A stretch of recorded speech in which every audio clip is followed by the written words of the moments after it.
Bueno, estamos en nuestra serie The Next 3 Days, en la cual estamos hablando de los últimos 3 días de Jesús, que lógicamente terminaron con la resurrección, porque estamos justamente celebrando eso en estos tiempos, ¿no? El domingo pasado hablábamos de la muerte y hablábamos, lógicamente, trayendo el mensaje a una enseñanza práctica personal de cómo nosotros también debemos morir aquello que Dios nos llama a morir para poder obtener lo que Él nos quiere a nosotros dar. En el día de hoy vamos a estar hablando del tiempo en la tumba, del sábado de espera, como le decía esa canción que me encantó la forma en que lo expresaba, y el próximo fin de semana va a ser la verdadera fiesta. Va a ser la verdadera fiesta porque es cuando vamos a estar celebrando el Domingo de Resurrección, que arranca el viernes con esa obra de teatro, que si usted nunca ha estado acá en una obra de teatro, déjame decirle que realmente la sacan del estadio. No me van a hacer quedar mal los de teatro esta vez, ¿no?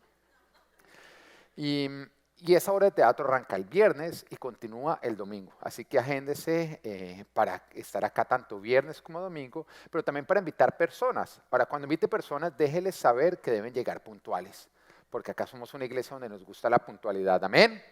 Se da cuenta que cerramos la puerta. ¿Quiénes les gusta que cerramos la puerta cuando arranca el servicio? Amén. Bueno, vamos a ser sinceros. Levante la mano a los que no les gustan. Digan, no, a mí esa cerradera de puerta, sí, no les gusta mucho. No, es que yo sé, la disciplina no es agradable, pero produce un fruto muy bueno. Amén. Y la verdad es que está bien llegar a la iglesia mal o no, pero quedarte mal es una decisión. Y la forma de pasar del mal a bien es aplicar con disciplina los principios de Dios. Y yo creo que al Señor le encanta el orden. Y yo creo que cuando manejamos bien nuestro tiempo, pues entonces estamos dando campo para que Dios nos ayude a nosotros a avanzar. Amén. Entonces, lastimosamente no te gusta, pero sabes que lo que va a producir en tu vida, eso sí te va a gustar. Amén. Dígale a ese que levantó la mano, no sean disciplinados, no friegue mucho. Bueno. Entonces vamos a arrancar. Entonces dile a esas personas que lleguen puntuales, sobre todo porque como nada más hay un servicio el viernes, se puede llenar y los que les toca quedarse afuera lo van a tener que ver desde el third place. Pero como les decía, en el día de hoy vamos a estar con el día número 2, que fue el día en que Jesús ya había muerto, ahora estaba en la tumba esperando resucitar. Así que el título de hoy es The Next 3 Days, esperando mi milagro. Esperando mi milagro.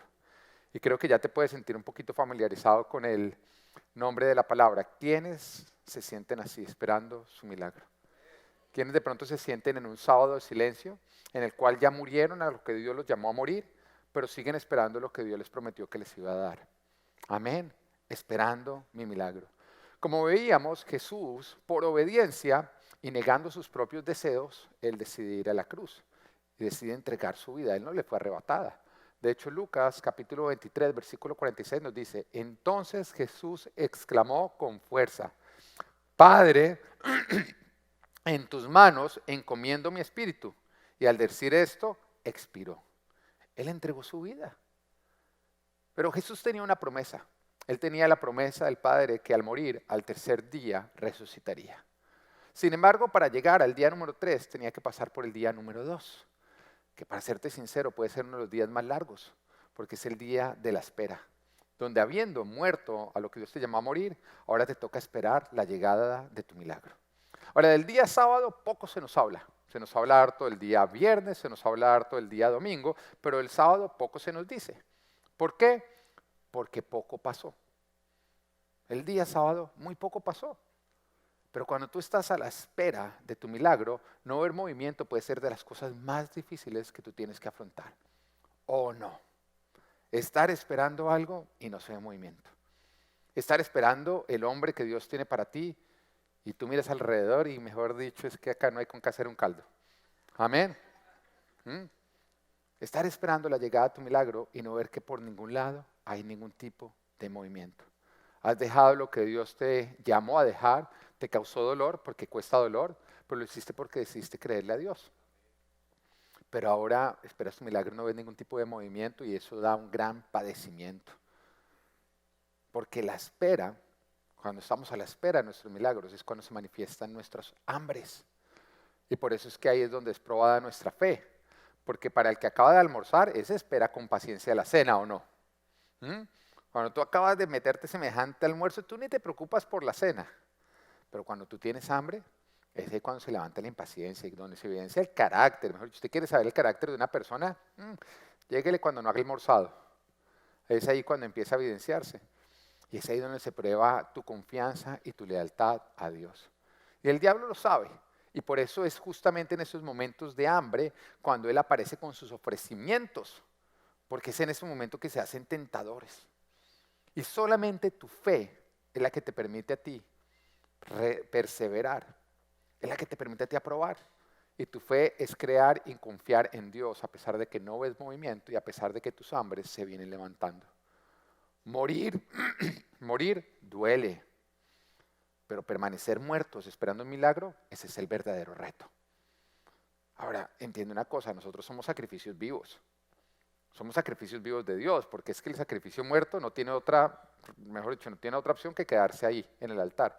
Pero el sacrificio vivo normalmente tiende a bajarse, volverse a montar, a bajarse, volverse a montar. Pero si tú te la pasas saliéndote de la tumba, nunca vas a resucitar. Y es por eso que te toca el sábado negar todo lo que se quiere levantar tus hambres y permanecer donde Dios te llamó a permanecer si quieres que esa área muerta de tu vida resucite. Ahora, algo hermoso de Dios es que Él quiere resucitar las áreas muertas de nuestra vida. Hay algunos que creen que el Señor simplemente está para hacer un pequeño milagro.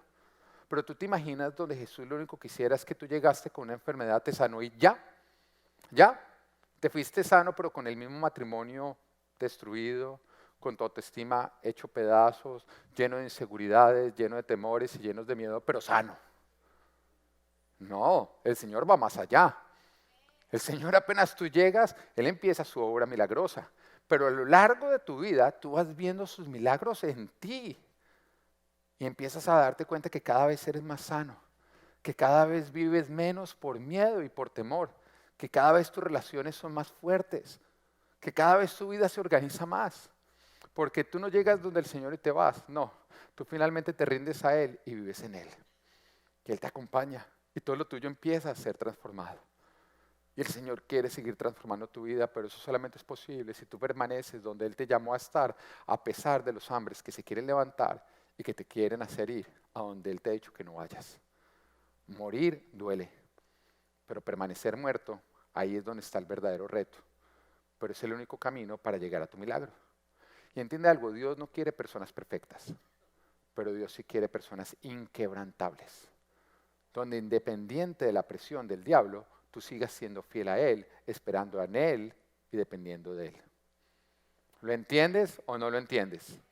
Ahora, basado en la historia de Jesús cuando Él fue probado en el desierto, donde también enfrentó hambres en el tiempo de espera y sin ver ningún tipo de respuesta durante un tiempo, donde aparecían los ofrecimientos del diablo y Jesús tuvo que resistirlos, donde Él hizo todo esto, bueno, basados en esa historia vamos a aprender a permanecer muertos a pesar de la presión. Hoy vamos a aprender a través de Jesús cómo ser firmes, cómo ser inquebrantables. Amén. Mateo capítulo 4, versículo 1 nos dice, luego el Espíritu llevó a Jesús al desierto para que el diablo lo sometiera a tentación. A ver, pregunta, ¿quién llevó a Jesús al desierto? El Espíritu. ¿Quién lo sometió a tentación? Pues díganlo, es chévere cuando ustedes participan. No digan del lado del pastor se está sintiendo solo hoy, no se está riendo de los chistes de él y no está respondiendo. Amén. Entonces meta la actitud que me saca aburrido. Bueno, ¿quién llevó a Jesús al desierto? El Espíritu. ¿Quién lo tentó? ¿Con qué propósito llevó el Espíritu a Jesús al desierto? Para que el diablo lo tentara. En otras palabras, para poner a prueba a Jesús. Mira, Santiago capítulo 1, versículo 13 nos dice que nadie al ser tentado diga, es Dios quien me tienta, porque Dios no puede ser tentado por el mal, ni tampoco tienta Él a nadie. Tú tienes que entender, Dios a ti no te tienta. Pero Dios sí usa la forma en que tú estás respondiendo, la tentación, para probarte. Y tú puedes decir, bueno, pero ¿con qué propósito Dios me prueba? Bueno, Santiago 1:12 lo dice.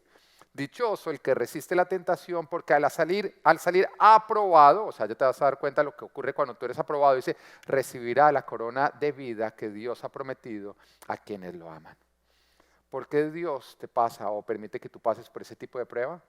Porque Dios usa la forma en la que tú respondes a los tiempos de tentación para ver si Él puede darte la corona de vida que Él tiene reservada para los que lo aman. En otras palabras, porque Él quiere cambiar tus muertes en vida, tus vergüenzas en doble porción, tus áreas estériles en áreas fértiles. Pero las coronas de Dios son solamente para los que lo amamos, no para los que lo rechazan. Y cuando el Señor dice para los que me aman, no está hablando de aquellos que dicen yo te amo, Señor, tú y yo, no. Sino aquellos que se evidencian, no con sus palabras, sino con su forma de vivir, porque son obedientes a Dios a pesar de la presión que puedan estar enfrentando. Recuerda algo, la forma en que tú respondes a tus tiempos de desierto determinan las tierras prometidas a las cuales tú vas a entrar. Amén. La forma en que respondes a tus tiempos de desierto van a determinar las tierras prometidas a las que tú vas a entrar. Ahora, ¿hay alguien acá que tiene algún área de su vida pasando por un desierto? ¿Sí? Oh, no te imaginas lo afortunado que eres. Porque si apruebas ese desierto, te espera una gran tierra prometida. Pero si tú cedes a las presiones del diablo en ese área de desierto, lastimosamente no la vas a conquistar. Mateo 4:2 nos dice, después de ayunar 40 días y 40 noches, tuvo hambre.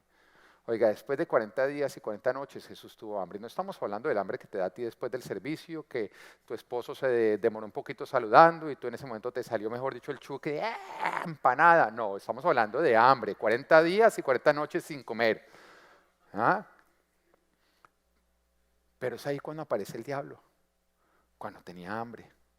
Así que ten muchísimo cuidado cuando estás pasando por tiempos de hambre, porque es ahí donde va a aparecer el diablo. Pero también no se va a evidenciar tu fe. Y un tiempo de hambre es un tiempo de impaciencia.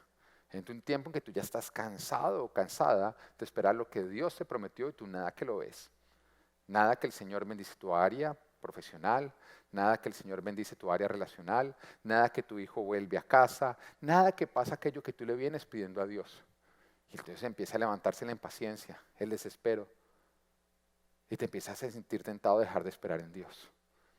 Así que ten muchísimo cuidado en tus tiempos de hambre porque es donde aparece el diablo con sus ofrecimientos, pero también no se va a evidenciar tu fe. Mateo 4, versículo 3 al 4 dice, el tentador se le acercó y le propuso, cuando tenía hambre, antes no. Si eres el Hijo de Dios, ordena estas piedras que se conviertan en pan. O sea, ¿tú sabes por qué el diablo esperó hasta que Jesús tuviera hambre? Porque bien llenito, el diablo se aparece y le dice, a ver, si usted es el Hijo de Dios, convierta estas piedras en pan. Jesús lleno, ¿eso hubiera sido tentación? No, estoy lleno de pan. No me hablo ahorita de pan. Pero cuando tú tienes un hambre de 40 días, ¿alguna vez has dejado 40 días de comer? ¿No? ¿Cuánto es lo máximo que tú has dejado de comer? ¿3 días? Bueno, y después de 3 días a ti te pasan un pan así sea duro y tú lo ves, mejor dicho, como quiero morder o no. Amén. Ahora imagínate 40 días, en ese momento ya era tentadora. Jesús le respondió, escrito está, no solo de pan vive el hombre, sino de toda palabra que sale de la boca de Dios. La primera forma en que seremos tentados a la espera de nuestro milagro es a resolver sin Dios. Es a resolver sin Dios. ¿Estás esperando a que Dios te responda a tu milagro? Estás a la espera de que Dios obre, pero tú ya estás cansado, ya estás desesperado, Dios se está demorando más de la cuenta. Yo quiero ya una respuesta a este tema que me tiene impaciente, me tiene lleno de ansiedad, me tiene sudando. Y nada que Dios responde. Y en ese momento aparece el ofrecimiento del diablo. Ya no es necesario que esperes. Puedes resolver sin Dios. De pronto te toca hacer uso de una triquiñuela, algo que Dios no autoriza. Pero una mentirita. Porque hay algunos que creen que a los destinos de Dios se puede llegar por los métodos del diablo y queda la misma. Hay algunos que nada más miran el destino al cual están yendo para justificar todo camino. Pero ¿tú sabías que a Dios le parece más importante el camino que el destino? Porque Él es Él. La forma en la que tú vives es la de que determina a quién sigues. Pero hay algunos que con tal de que el fin, ese se justifica los medios. Y por eso te metes en tantos problemas. La primera tentación con la cual va a aparecer el diablo es a que resuelvas sin Dios. Vivir por fe es esperar en Dios y no resolver sin Él. Y aquí viene la pregunta, cuando tienes hambre, impaciencia, necesidad, desespero, resuelve las situaciones calmando tus deseos o tus hambres a tu propia manera o lo haces esperando en Dios, aunque eso signifique prolongar tu dolor. Porque la primera tentación de Jesús fue justamente resolverse en el Padre. Y Él lo hubiera podido hacer con un chasquido de dedos, convertía esas piedras en pan, de hecho, en churrasco.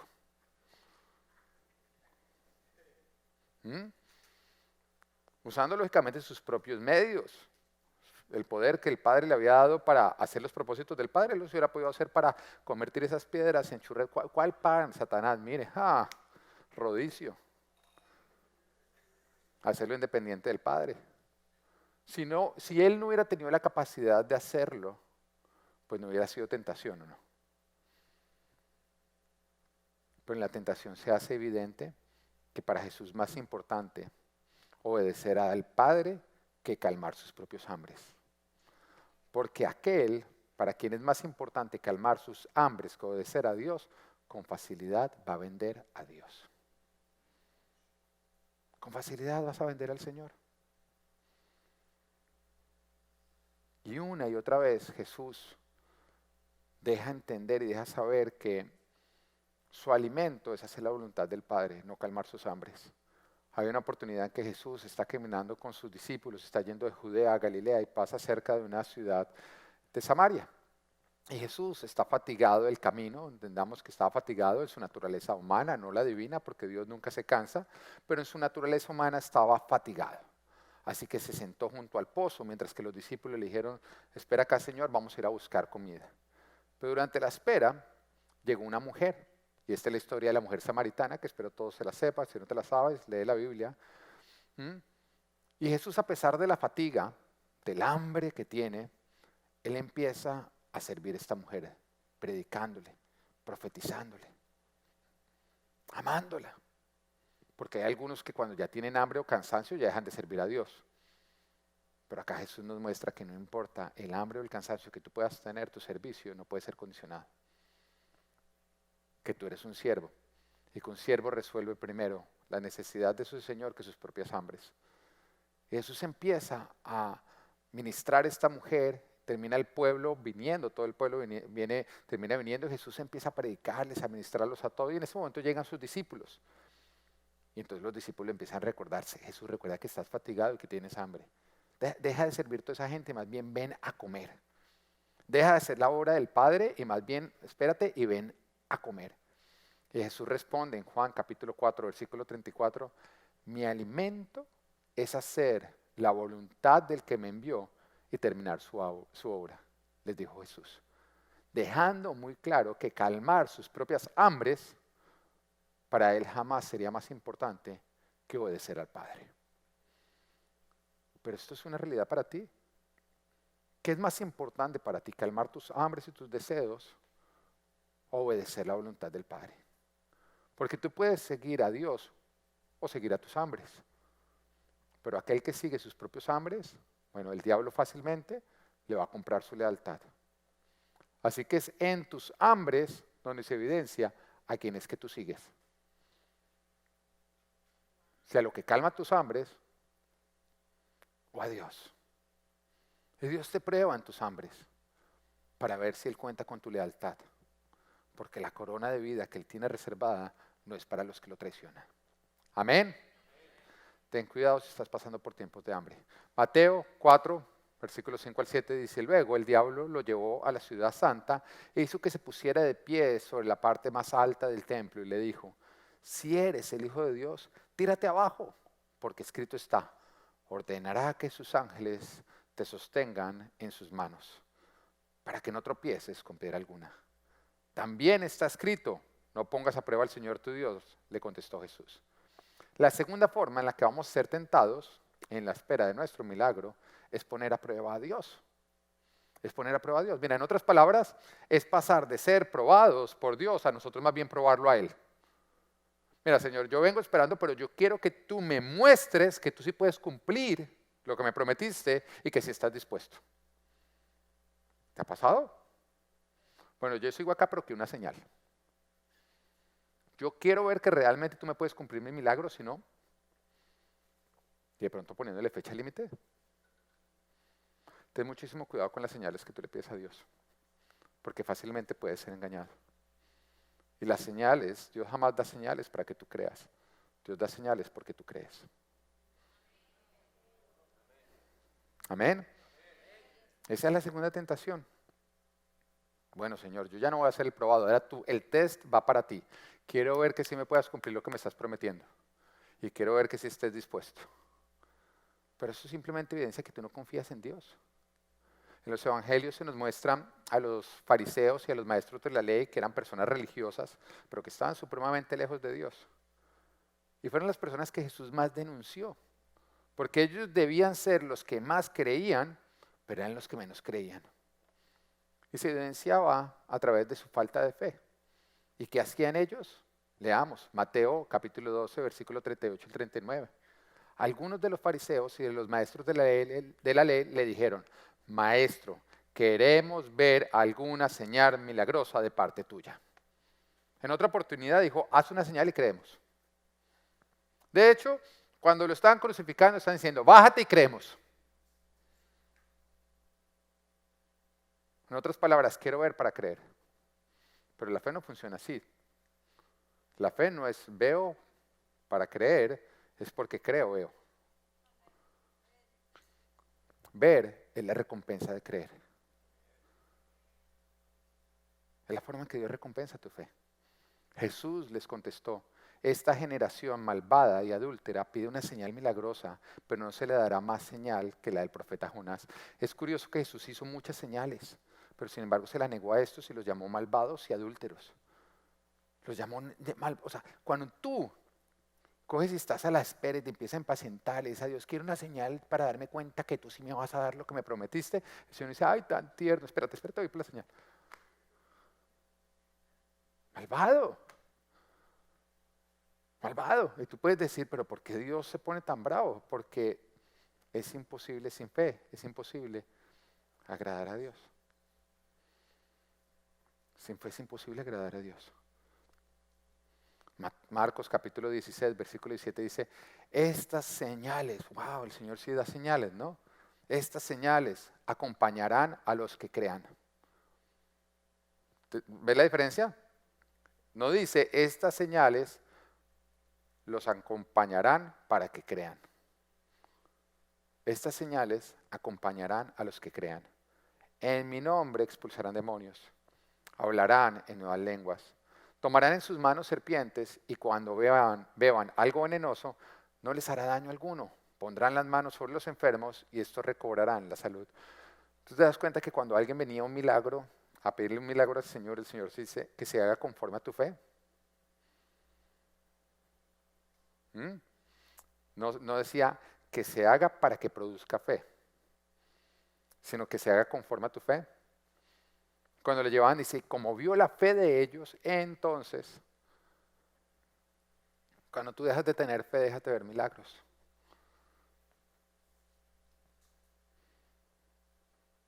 Las señales no son para que tú creas, sino porque tú crees. Así que no te confundas. Tú no eres el que pones a prueba a Dios para ver si puede cumplirte. Dios te cumple porque tú pasas la prueba de creerle que Él puede y está dispuesto a pesar del tiempo que parece estar tardando y en el cual tú no has visto ningún tipo de movimiento. Entonces, bueno, pero ¿por qué Dios es tan exigente? ¿Por qué toca creer para poder ver? Porque sería más fácil de la otra manera, ¿o no?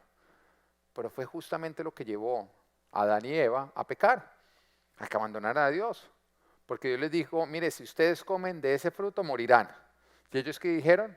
Bueno, pues venga, vamos a comer a ver si realmente moriremos, para ahí sí creerle a Dios.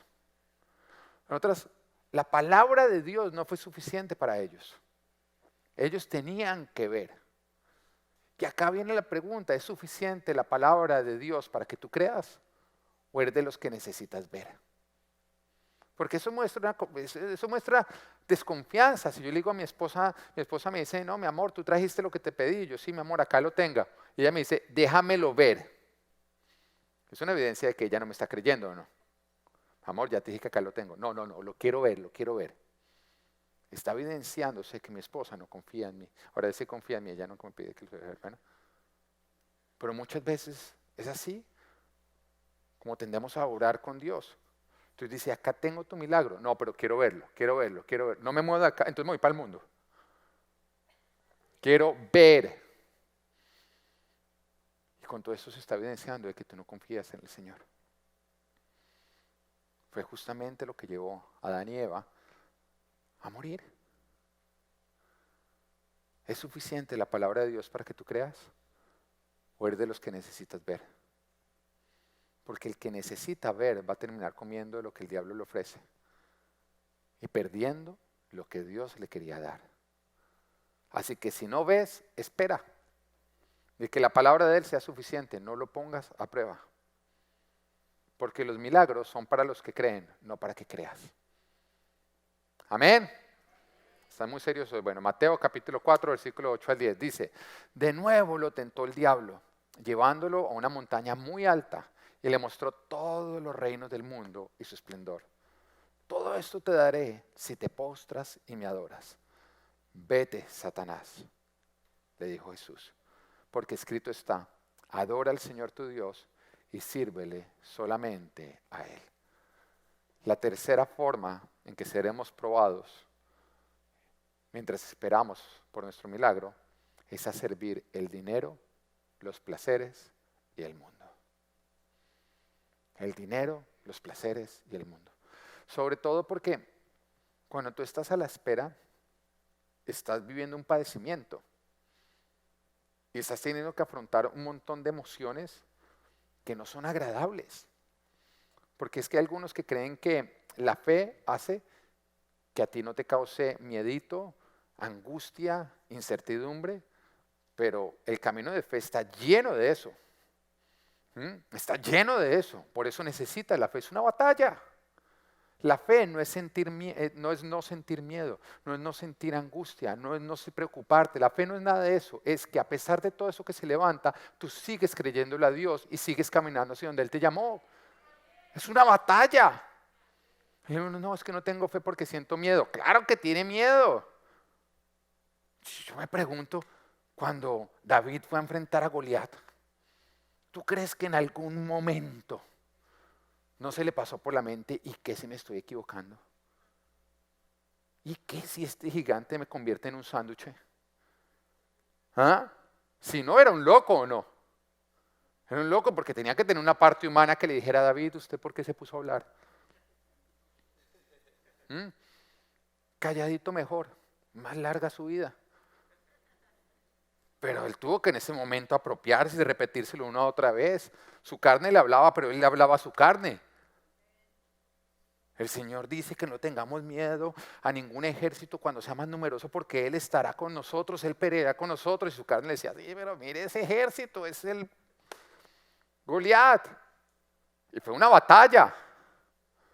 Fue una batalla que yo me imagino que cuando Él obtuvo la victoria, en ese momento esa victoria fue dulce. Fue dulce porque Él dijo, tú me cumpliste, valió la pena. Pero tuvo que haber una batalla. Y siempre que uno conquista cosas que Dios quería ofrecernos, donde tuvimos que caminar por fe, se vive esa satisfacción. Esa satisfacción de, menos mal te creí. Cuando un sueño que yo siempre tuve, o digamos que un hambre que yo siempre tuve, que fue de las primeras promesas que Dios me dio cuando lo conocí, era casarme. Era casarme. Yo era una de esas personas que yo nací para estar casado. Mis amigos decían, no, disfrute la vida, que ese soltero. No, para mí siempre fue la familia. Yo quería casarme, yo no quería llegar a los 40 haciendo dinero y solo. No me interesaba. Yo prefería más bien estar bien acompañado, de abrazos y no de dinero. Entonces siempre que yo iba a la iglesia y me veía algún movimiento por ahí del Espíritu Santo de Dios, que en esa época no sabía que era el Espíritu Santo de Dios, pero había una energía rara. Porque al principio uno no sabe, yo decía, sentí algo una energía así.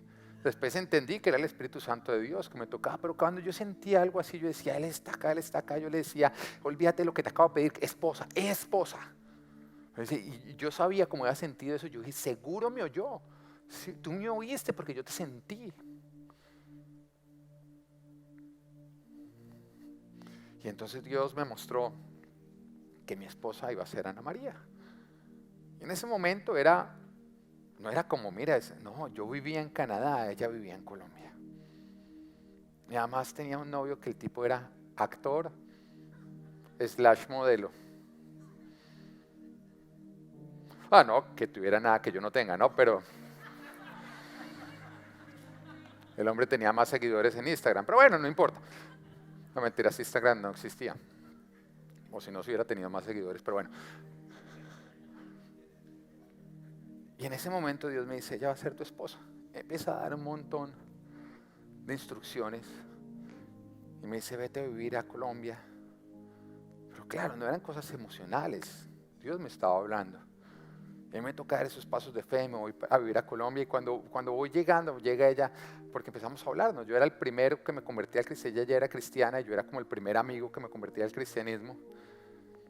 Entonces ella, cuando yo llegué, llegó emocionada, me dijo, no, imagínate, le terminé a mi novio porque Dios me dijo que le terminara. Y yo lo miraba y yo, ay, tan lindo, me la tenía ya lista. ¿No? Listica. Y yo, pronto te va a llegar tu milagro por ser obediente.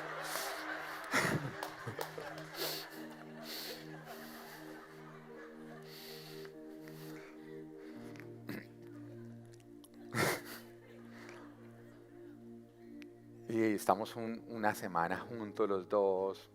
Y panderetos, mejor dicho, hasta el fondo, todos los días lea Biblia, alaba a Dios, ore. Y a la semana llega y me dice, pasar esta semana contigo me hizo valorar a mi novio, voy a volver con él.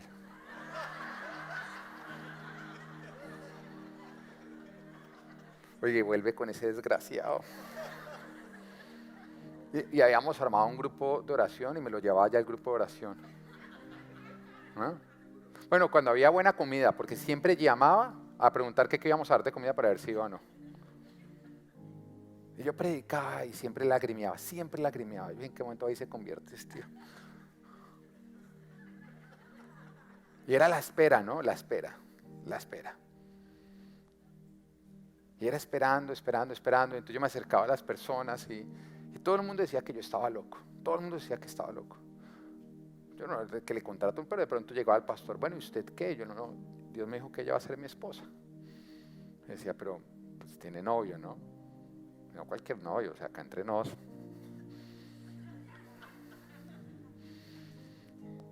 Todo el mundo está.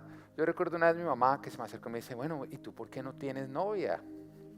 Y no, ya van a empezar a pensar cosas malas. Y yo no, porque Dios me mostró que ella va a ser mi esposa, entonces la estoy esperando.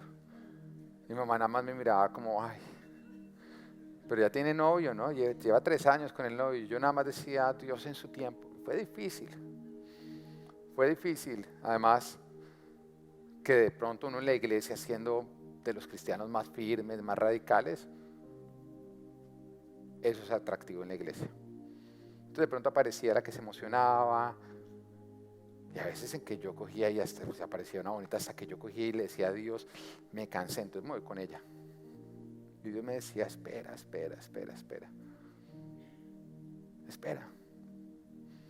Que el que más me dolió fue el pastor de ella en ese momento, porque íbamos a iglesias diferentes, que cogió y me dijo, olvídese ese cuento, eso fue sus emociones. Ella nunca va a estar con usted. Y fue esperar a pesar de que nadie creyó conmigo, si le soy sincero. Nadie creyó conmigo. Pero el día en que nos casamos, ese pastor fue, pero como invitado, ese no le dejamos ni de hecho lo senté bien lejos simplemente para que viera. Pero esa satisfacción de estarme casando con la mujer más hermosa del universo, porque le creía a él, Ahora no fue fácil. Requirió fe. Y requirió muchas veces decirle no a los ofrecimientos del diablo. Ahora no sé cuáles son los ofrecimientos con los cuales el diablo quiere deslumbrarte. Aquello que es atractivo y con lo que él está buscando que cambies lo de Dios por lo terrenal. Que abandones sus caminos para volverte al mundo. Que dejes de servirle a Dios para convertirte en un esclavo de Satanás. Lo que sí sé es que lo que el diablo te está ofreciendo tiene una apariencia atractiva, que parece prometer enriquecerte. Promete calmar tus hambres, satisfacer tus deseos, llenarte para siempre. Parece más grande que lo que el diablo te ha prometido o te ha dado. Y tiene algo a favor, que ese ofrecimiento viene libre de cualquier esfuerzo. Pero hoy te digo de parte de Dios que si tú caes en esa trampa, acabará por arruinarte.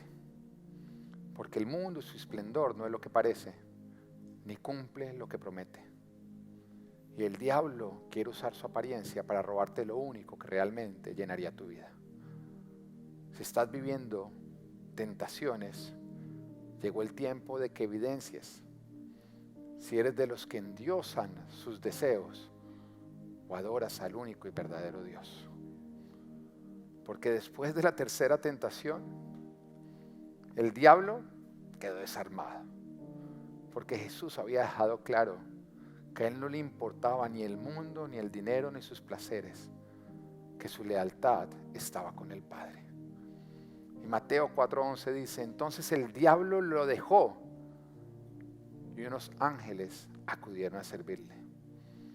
Así que no sé cuál sea la tentación que tú estás viviendo, pero sí sé que el milagro que tanto esperas va a llegar si perseveras, si no dejas de creerle a Dios y si no cedes a los ofrecimientos del diablo. Porque lo que tanto vienes esperando está al otro lado del desierto que estás afrontando. Y a ese lado se llega resistiendo al diablo y siéndole fiel a Dios. Santiago 1:12 dice, dichoso el que resiste la tentación, porque al salir aprobado recibirá la corona de la vida que Dios ha prometido a quienes lo aman. Esto es The Next 3 Days, esperando tu milagro y que Dios te bendiga.